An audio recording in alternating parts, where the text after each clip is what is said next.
Uningá, que o futuro é aqui.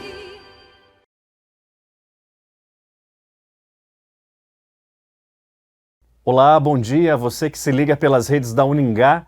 É um prazer imenso nos encontrarmos novamente para o nosso café neste sábado pela manhã. Que bom encontrar você, aluno, professor, comunidade acadêmica em geral, colaboradores. Hoje nós nos reunimos para falar um pouquinho sobre o tema de igreja e sociedade.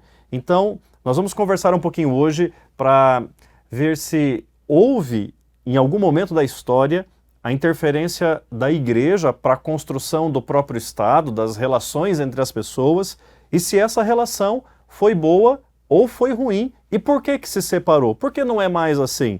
Então, nós vamos tratar um pouquinho sobre esse assunto, sobre igreja e sociedade, e só lembrando que o nosso café é um projeto da Capelania Universitária, que está ligado também ao NAAC da instituição, que promove, né, essas reflexões e essas ajudas sempre que vocês precisarem. Então, fiquem ligados nas redes, acompanhem tudo o que acontece também pelo site, porque ali sempre tem muita informação e a gente leva muito conhecimento para vocês. E hoje nós vamos fazer o nosso café um pouquinho diferente. Hoje nós vamos fazer um bate-papo com o professor e padre Bruno, que é da Diocese de Umuarama, está aí terminando o seu mestrado pela PUC São Paulo e vem hoje aqui para conversar um pouquinho conosco sobre esse tema de igreja e sociedade. Padre Bruno, bem-vindo, bom dia. Bom dia, Padre Eduardo. Bom dia a toda a comunidade acadêmica, professores, alunos, sociedade em geral. Primeiramente agradeço o convite de estar aqui contigo e com todos, para que a gente possa conversar, partilhar informações, ideias, que nós tenhamos uma boa conversa com o nosso café. Muito bem, você já preparou o seu café da manhã? O nosso está quentinho aqui, ó. Já está tudo pronto, tudo gostoso para a gente fazer a nossa conversa, o nosso bate-papo. Então fique ligado conosco, porque hoje a nossa conversa é importante e nos ajuda a refletir um pouquinho a partir dessa experiência, né, dessa relação que a igreja construiu com a sociedade. Bom, gostaria de abrir a nossa conversa, Padre Bruno, perguntando como se dá essa relação, né, hoje. Vamos começar falando a partir da vivência que nós temos e depois a gente volta um pouquinho para a questão histórica, mas como é que a igreja hoje está no contexto da sociedade? Como é que a igreja, enfim, se relaciona com essa dimensão social? Penso que a igreja tem uma participação muito importante na vida social. A igreja se faz presente próxima às pessoas, não somente trazendo uma presença consoladora nos momentos de aflição das pessoas, mas a igreja é como se fosse uma responsável em instruir as pessoas acerca de valores, princípios, além de seu papel espiritual. Quando nós falamos de igreja, automaticamente nós pensamos uma instituição enquanto uma verdade revelada. Então a igreja ela cumpre esse papel de se fazer presente no mundo, entre as pessoas. Aqui, igreja, nós falamos não somente uma instituição de uma determinada confissão religiosa, nós ampliamos aqui para a religião em si, o peso da religião na sociedade, que se faz presente enquanto uma instrutora, uma instituição que ensina, que transmite valores, princípios, e é aquela que também exerce uma responsabilidade social por meio das suas diversas ações no mundo. Se nós pegarmos algumas confissões religiosas, nós vemos como que elas se fazem presentes por meio de trabalhos sociais, assistência a enfermos, moribundos, no papel educacional. Quantas confissões religiosas nós encontramos presentes no mundo cumprindo esse papel social, acompanhamento de instituições como asilos, que acolhem realmente pessoas nas suas diversas situações de vida, e assim nós vemos verdadeiramente essa presença da igreja ou de uma instituição, de uma confissão religiosa próxima à vida das pessoas, presente na sociedade. Então, assim, de uma maneira bem geral, a gente consegue ver, perceber a presença da igreja no meio das pessoas. É, de fato, uma relação que se dá a partir também das relações, né, do desenvolvimento das pessoas. E Padre Bruno, o senhor, por exemplo, nós temos a religião formal, que é a religião instituída, dogmática, doutrinária, mas nós também temos a dimensão da fé. É possível exercer a fé sem estar ligado a uma religião formal, por exemplo? Essa é uma pergunta bastante instigante, porque fé necessariamente exige compromisso comunitário e social. É claro que nós temos duas dimensões de fé. Uma fé que é professada individualmente, mas uma fé que é professada comunitariamente, é inserida dentro de um âmbito social, dentro de um âmbito comunitário. Porque nós formamos comunidade. Sociedade, a princípio, é justamente isso. São pessoas da sua individualidade, mas que agem em conjunto, no sentido plural. Então, por mais que nós tenhamos essa dimensão individual da fé, eu creio, nós automaticamente somos levados a professar juntos a fé. Nós cremos. Penso que numa sociedade cada vez mais individualizada, essa dimensão da fé pessoal acaba como que tendo um peso maior na vida das pessoas. De um período histórico em diante, até nós chegarmos nos nossos dias atuais, na contemporaneidade, isso se acentua, acho que pela própria dinâmica da sociedade. Nós vemos, assim, acho que uma realidade também um pouco ambígua. Por mais que nós tenhamos, muitas vezes, assim, uma facilidade muito grande de estarmos próximos uns aos outros, a própria evolução tecnológica favorece isso, a presença de indivíduos, mesmo que em localidades distantes, às vezes até em outros pontos do mundo, mas que conseguem se aproximar pela própria tecnologia, pelo avanço tecnológico, só que vivendo numa dimensão cada vez mais solitária, individualizada. E essa relação, ela acaba que entrando como se fosse num paradoxo. Por quê? Porque por mais que nós tenhamos proximidade, as pessoas vivem isoladas. Dentro de uma sociedade muitas vezes massificada, ou seja, nessa massificação, indivíduos que acabam nem se percebendo como pessoas singulares. De um mesmo lado, a pluralidade e a singularidade que acabam como que não mais se relacionando, ou são realidades conflitantes. E aí entra a dimensão da fé também, porque a fé, por mais que ela seja este dado da revelação de uma verdade que a pessoa é chamada a professar, ela também é um dado da comunidade, de uma comunidade que confessa essa verdade religiosa. Então nós temos que levar tudo isso bastante em consideração, porque se eu sou chamado a viver uma fé, buscando com certeza os benefícios da fé para a minha vida pessoal, mas compreendendo que ela me leva a uma implicação junto a outras pessoas, porque fé é sempre uma relação. Se a gente pegar a própria etimologia da palavra religião, religião é religar a. Então eu sou um indivíduo que me religo a uma transcendência, então, ou seja, é um Deus que também é relação, é relacional, é uma fé relacional. Ou seja, nunca é uma fé solitária, nunca é uma fé sozinha, é uma fé que se abre a uma relação. Então, se o próprio princípio fundante da fé é relação, a minha vida de fé pessoal também se abre a uma relação com os outros, relação com pessoas, relação com uma comunidade, relação com uma sociedade. Nos levando também a uma consequência ainda maior, que a minha vivência de fé leva com que eu haja no mundo para que a realidade na qual eu me insiro seja uma realidade mais digna, uma realidade que os valores que eu professo individualmente sejam valores que levem a uma convivência melhor, de um mundo mais justo, de um mundo mais verdadeiro. Afinal de contas, eu creio que é isso que todas as religiões, nas suas diversas instâncias, nas suas diversas instituições de fé, de profissão religiosa, dos credos, procuram. É um mundo no qual os princípios, os valores gerem uma convivência melhor entre as pessoas. Muito bem. E você, tem alguma prática de fé, além de, independente de uma prática religiosa propriamente dita, de uma religião propriamente dita, você tem práticas de fé? Coloque aqui nos comentários, deixe né, qual a sua prática de fé de alguma maneira, ou então de onde você está nos acompanhando, qual de polo, está na sua casa. Coloque aqui, deixe o seu nome, o local que você está nos acompanhando, e também você pode deixar aqui sugestões para os próximos temas dos outros meses, para que a gente também consiga atender essa demanda para levar o conhecimento até você. Bom, Padre Bruno, o senhor faz um mestrado em filosofia, então além de teologia, o senhor é filósofo também.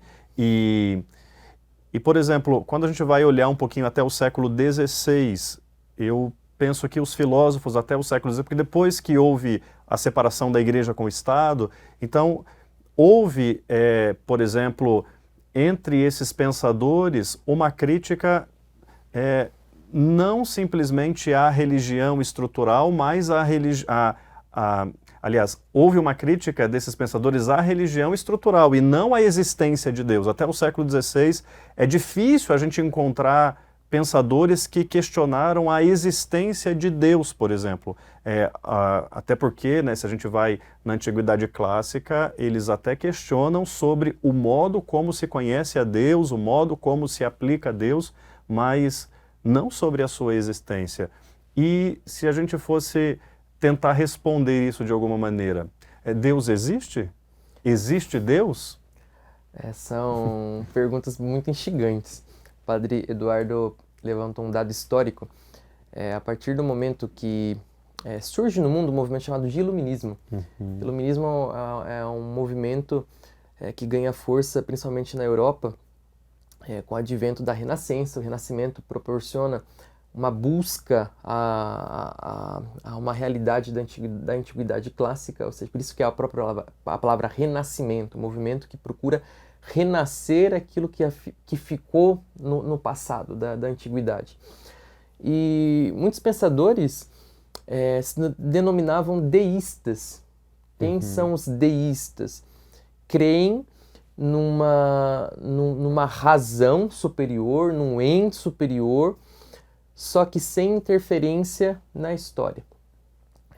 Nós podemos destacar filósofos, cientistas, matemáticos, pessoas assim de renome naquele momento histórico, que se denominavam deístas, ou seja, criam no arquiteto universal, acreditavam numa razão superior que tudo cria, que tudo governa na sua perfeição, por isso que existe uma lei que rege os corpos celestes, rege o universo.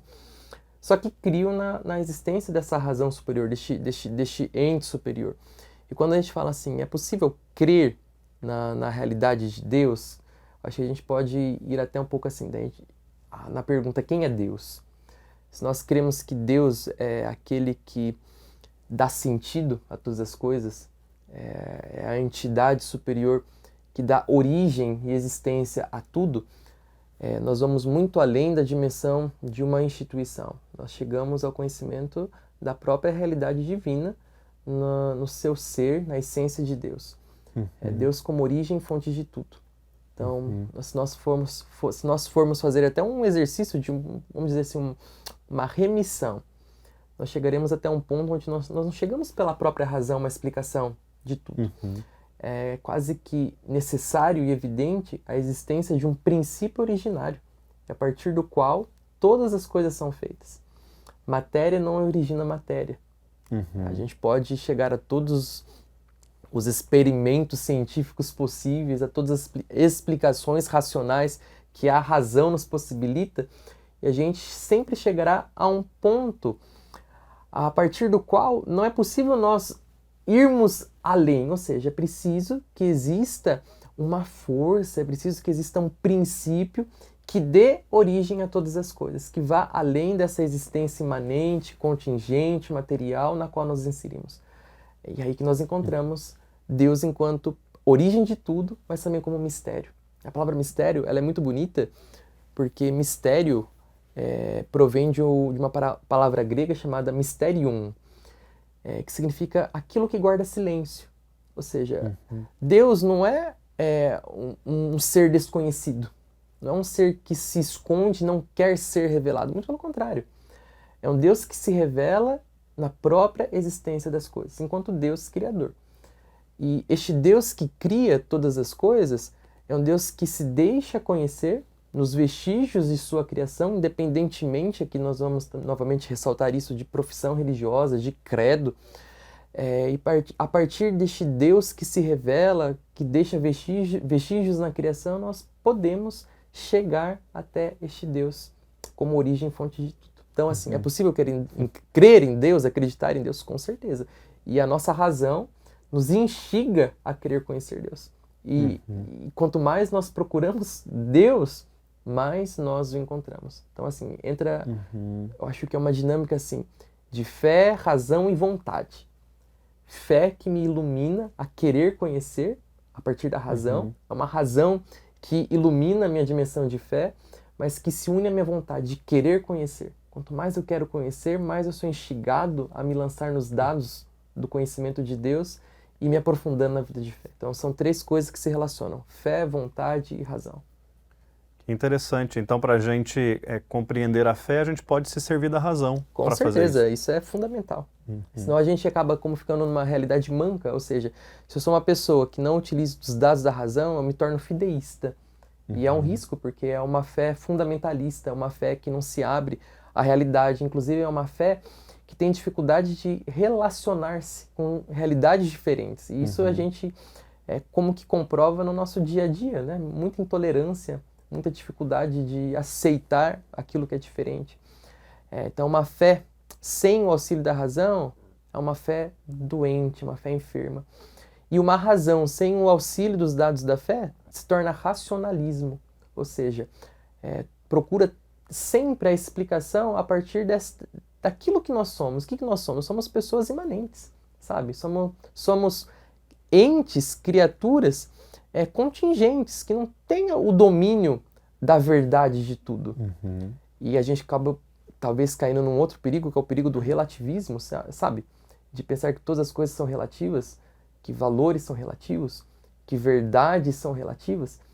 E neste relativismo a gente também corre o risco de se perder, de não ter dados, não vou dizer absolutos, nem absolutizantes, mas nós não temos dados seguros nos quais nós podemos caminhar.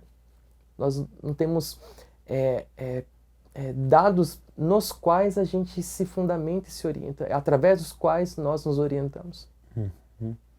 Muito bem. E para você que está nos acompanhando, Deus existe de alguma maneira? Você acredita nessa força motora, né, nesse primeiro motor, dito inclusive por algum filósofo por aí? Existe? Onde está? Como é essa relação? Coloque aqui nos comentários para que a gente acompanhe também como é que você pensa essa relação sobre a própria existência de Deus, né? Qual é a sua relação com esse ser transcendental? A gente tem interesse em saber como é que está, né, como é que você compreende essa relação com Deus. Padre Bruno, e depois, né, evidente, né, depois com a chegada do iluminismo, o uso da razão, aí sim começaram a questionar a existência de Deus, de alguma maneira, né? Embora muitas críticas desse período estava a religião formal, né, propriamente ao catolicismo, né? Então, as críticas que muitos filósofos fizeram nesse período, né, Hegel, Feuerbach, seu discípulo, né, e, enfim, outros, a gente vai chegar em Marx também, critica o cristianismo burguês, né, o emburguesamento do clero, mas, de alguma maneira, essas críticas que a filosofia fez naquele momento específico ajudou a entender e, inclusive, que a religião desse um salto para se desatrelar do Estado, porque havia uma relação de dependência, de alguma maneira. E a partir, né, do seu estudo, da sua compreensão, esse fato da Igreja ter saído dessa dependência do Estado, essa separação entre Igreja e Estado, foi bom? Como é que você avalia isso? É muito importante nós compreendermos agora um pouquinho da própria história. Assim, quando nós vamos pegar um caso específico, que é o caso do cristianismo.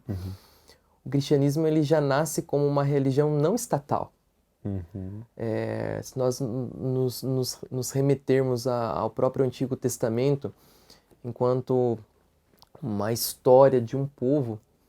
É um povo que é constituído como povo de Deus e logo se institucionaliza, ou seja, é criado um reino, é reino de Israel. E o reino de Israel é o local no qual a religião é professada, a religião é exercida. E na própria constituição do povo de Israel, a gente encontra a divisão das tribos, né? E uma das tribos como aquela responsável em zelar pelo culto, ou seja, haviam pessoas que dedicavam a sua vida ao culto religioso. Ou seja, naquele momento, o próprio reino de Israel já tem na sua constituição uma religião, não vou dizer estatal, mas uma religião presente do reino, o reino que tem uma religião oficial. E diferente do cristianismo, o cristianismo ele já nasce como uma religião separada do Estado. Assim que o cristianismo ele surge no mundo, nasce no mundo, ele já nasce como uma religião perseguida pelo próprio Estado. A união de Estado e Igreja ela só acontece no século IV. Até o século IV, o cristianismo é uma religião perseguida. Era inclusive proibido ser cristão.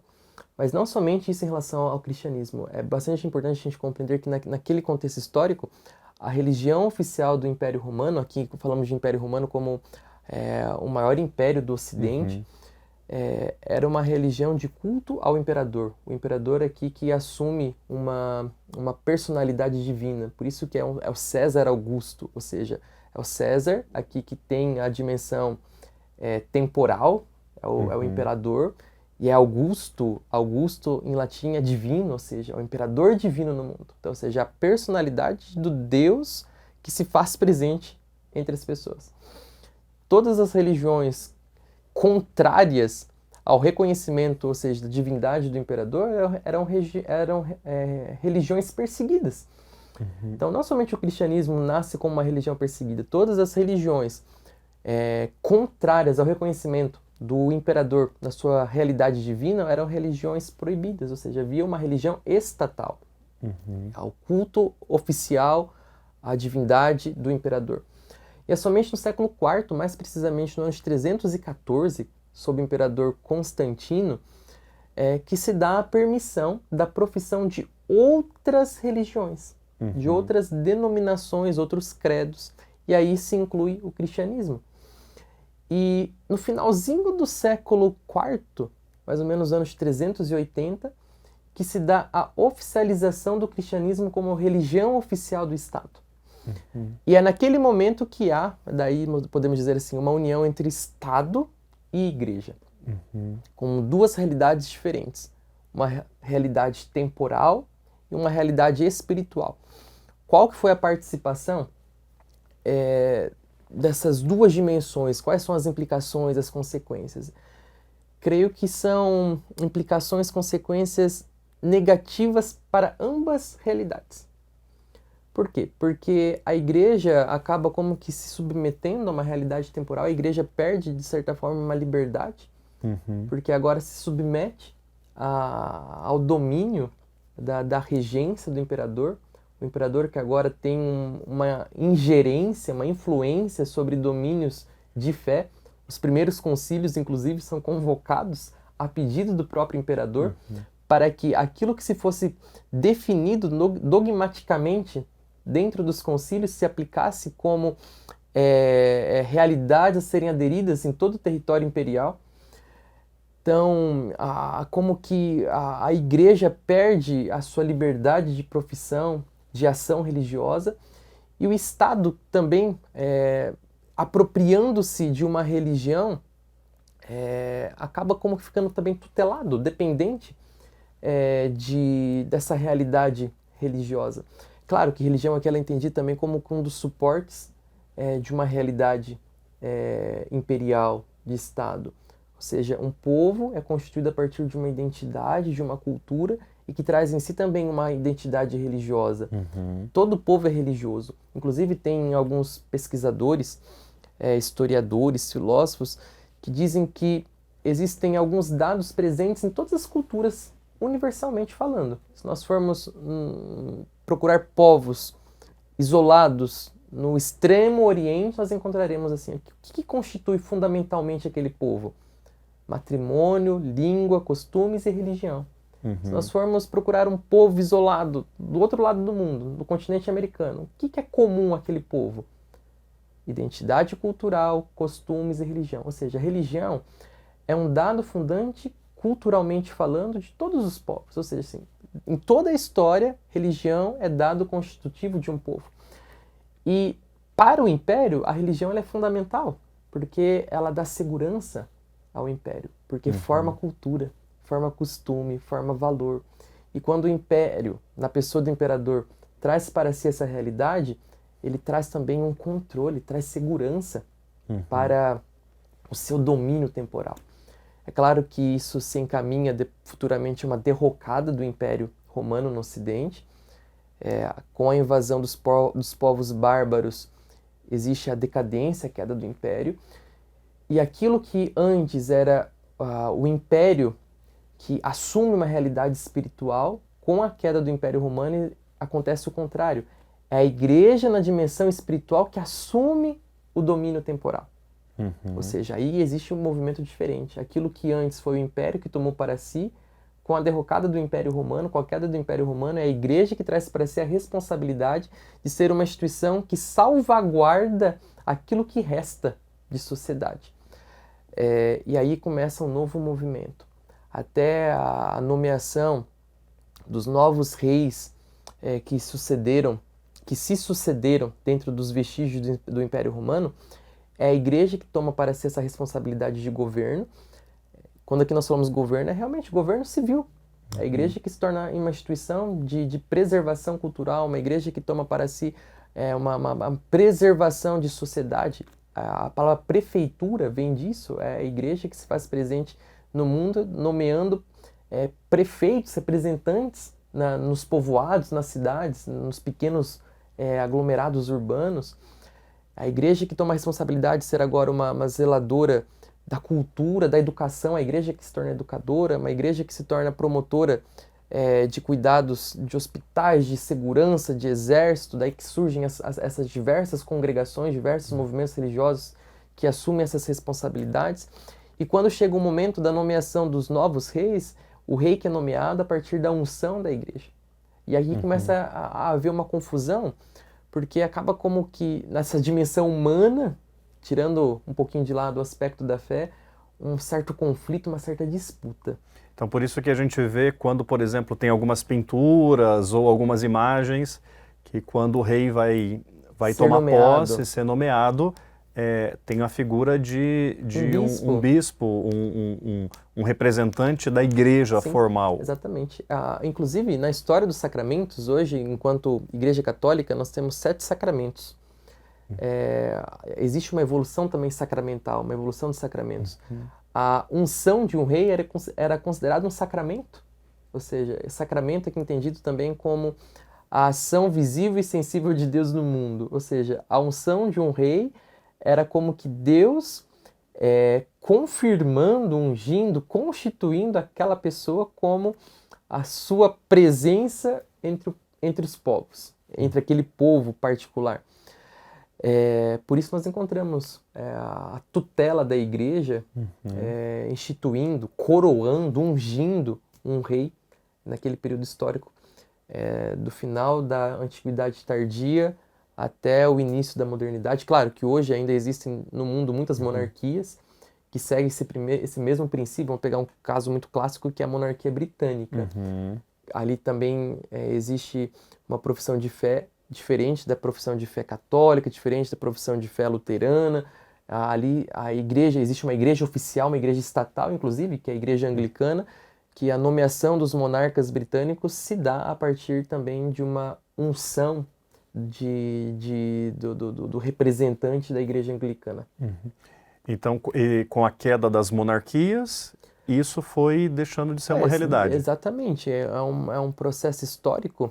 A queda das monarquias também se dá a partir do momento das revoluções, da instituição dos estados nacionais, sabe? Aqui daí há uma troca de modelo de governo. Aquilo que antes era um governo monárquico sob a representação de um monarca como aqui um absolutismo, sabe? É claro que a gente também tem que compreender que existe também uma evolução histórica de modelos de governo, de um absolutismo para uma monarquia representativa, para uma monarquia constitucional, aí a criação dos parlamentos, mas enquanto o monarca, a cabeça daquele território, daquele regime político, daquele regime de governo, e com a criação dos Estados Nacionais, há uma mudança, a criação de outros regimes de representatividade, como república, aí que são criadas as primeiras repúblicas, aí que são criadas as primeiras federações.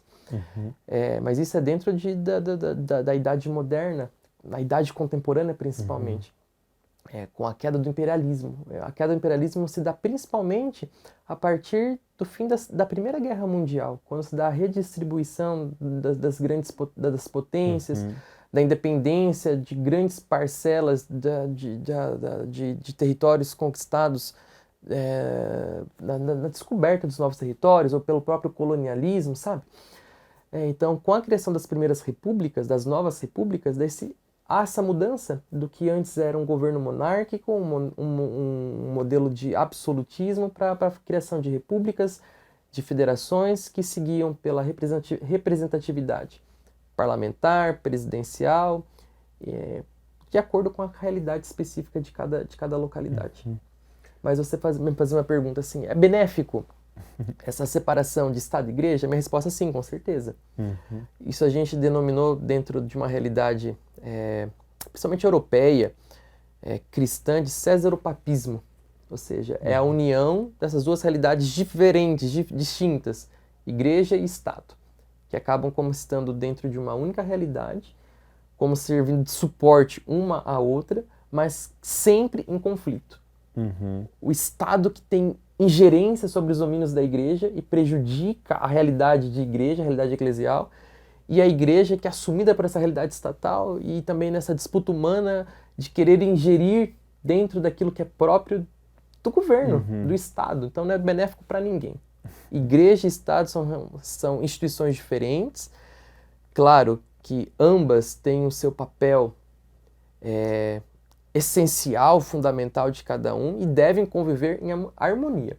Por isso que a gente aqui deve ressaltar. Dentro de um Estado, é necessário que nós tenhamos consciência que existe pluralidade. Por mais que exista um Estado constituído enquanto território de identidade, cultura, povo, religião, é um Estado constituído de pessoas diferentes. É um Estado plural. E na pluralidade exige convergência de opiniões, mas também pensamentos que se destoam diferentes. Então, dentro de um Estado, é necessário que exista o respeito a opiniões diferentes, a pensamentos diferentes. Um Estado nunca deve trazer para si a responsabilidade de tutelar religião. E igreja e religião não deve ter a pretensão de querer impor as suas verdades também ao Estado, de maneira alguma. Senão nós matamos um ao outro. E quando nós trazemos isso para dentro de nós, para a nossa realidade hoje específica, contemporânea, a gente vê como que isso é difícil também.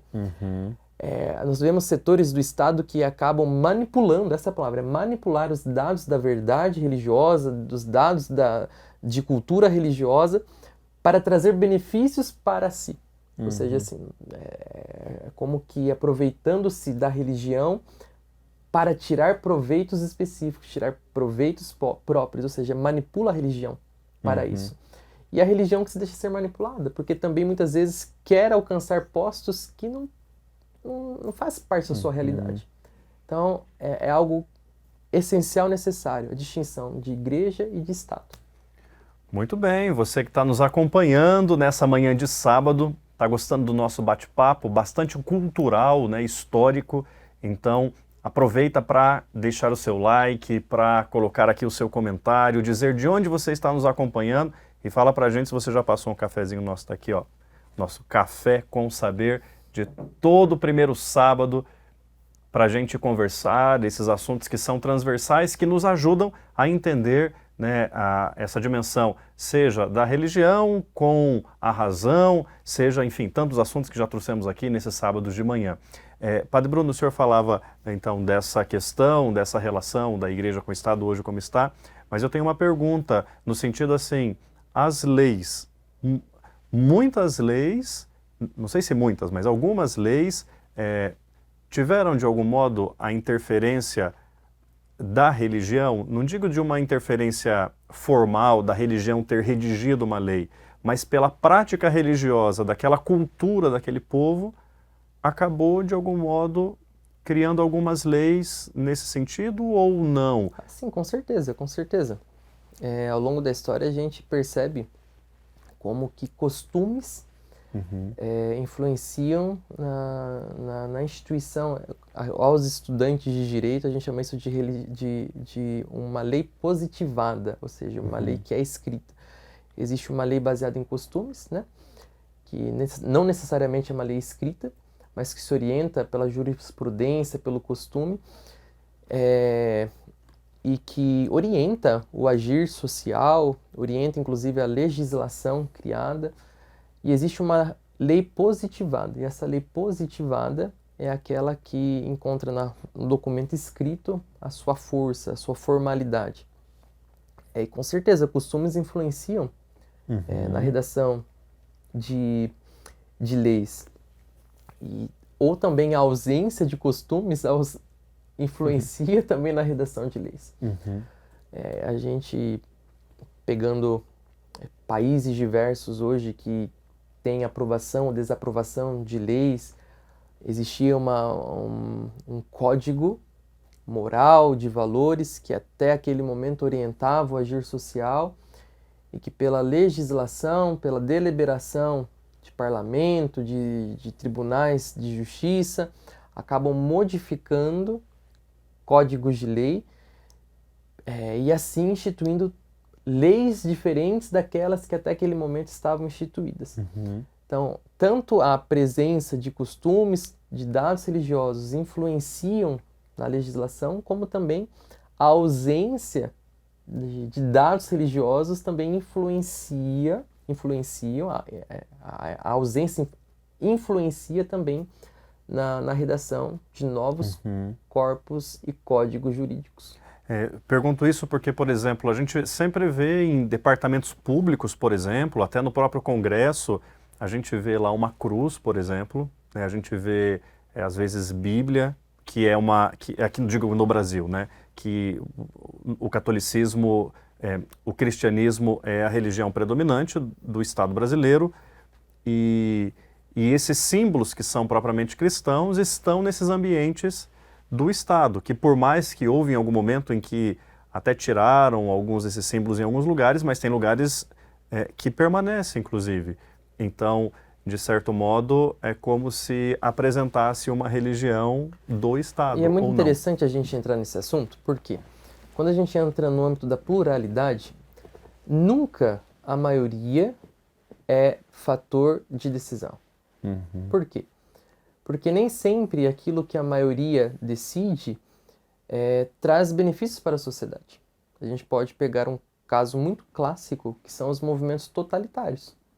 Em nome de uma maioria, regimes totalitários se impõem. Nazismo, um regime totalitário com anuência ou com a não intervenção da maioria da população, que acaba numa derrocada de arbitrariedades, de desumanização, de perseguição. Ou seja, nem sempre aquilo que é consenso majoritário de uma maioria é critério para deliberação. Ao contrário, também nós podemos dizer assim que existe muitas vezes como que uma ditadura da razão, uma ditadura da racionalidade. A partir do momento que nós pensamos que os mais sábios, os mais iluminados, são os responsáveis em condução da sociedade, nós também caímos no perigo de tirar da mão das pessoas aquilo que é basilar de uma sociedade, que é o dado de fato que nós somos pessoas diferentes. E na diferença exige existe o respeito a pensamentos diferentes. Ou seja, se existe um consenso majoritário de uma parcela, que nesse caso é a maioria de uma população, não significa que aquilo que uma minoria pensa não deve ser respeitado e defendido. Uhum. E ao mesmo tempo que aqueles que procuram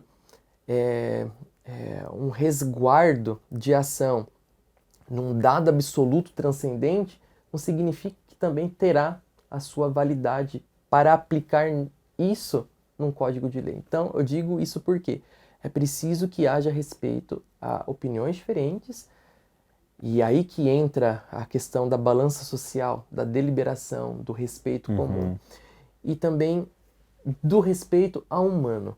É isso que eu acho que é o mais importante, é o respeito ao humano. Toda vida importa, toda vida é importante, todo pensamento é importante. Então nós chegamos a um ponto de relativizar a própria existência. Voltando ao caso do nazismo, que é um caso emblemático, que é muito próximo de nós ainda, é muito recente. Foi em nome de uma superioridade de pessoas que outras puderam ser mortas, sabe? Ciganos, políticos, esquerdistas, comunistas, pessoas com deficiência, pessoas com orientação sexual diferente, todas pessoas perseguidas, em nome de uma certa superioridade, que vidas não importavam. E isso acaba como que sendo hoje resgatado de diversas formas, mas que acaba legitimando a pretensão de instituição de novos movimentos jurídicos, códigos de lei, que acabam dizendo que nem tudo da realidade social importa. Não, toda vida importa, nas suas diferentes concepções. Toda opinião importa, todo pensamento importa, e todo pensamento, opinião e vida devem ser respeitados. A gente tem uma diversidade hoje, né? Uma diversidade cultural, diversidade de pensamento, e somos livres, inclusive, para pensar e refletir. Então, de fato, essa empatia, esse cuidado, essa compreensão sobre o outro que é diferente, é preciso ter isso como quase que um plano de fé, né? Porque, afinal de contas, a gente não pode eliminar o outro porque o outro é diferente, ou porque professa uma fé diferente, ou porque tem, né, um costume diferente do que a maioria. Afinal de contas, hoje vivemos numa sociedade livre. E essa liberdade, essa pretensa liberdade, não significa que nós sejamos pessoas descartáveis. É outra realidade da contemporaneidade, dessa massificação social, uma massificação do indivíduo, onde tudo se torna muito supérfluo, tudo se torna passageiro, nada tem concretude, nada tem sentido e valor, nada tem significado. Se nós seguirmos esse tipo de raciocínio, automaticamente a gente acaba como que legitimando o descarte.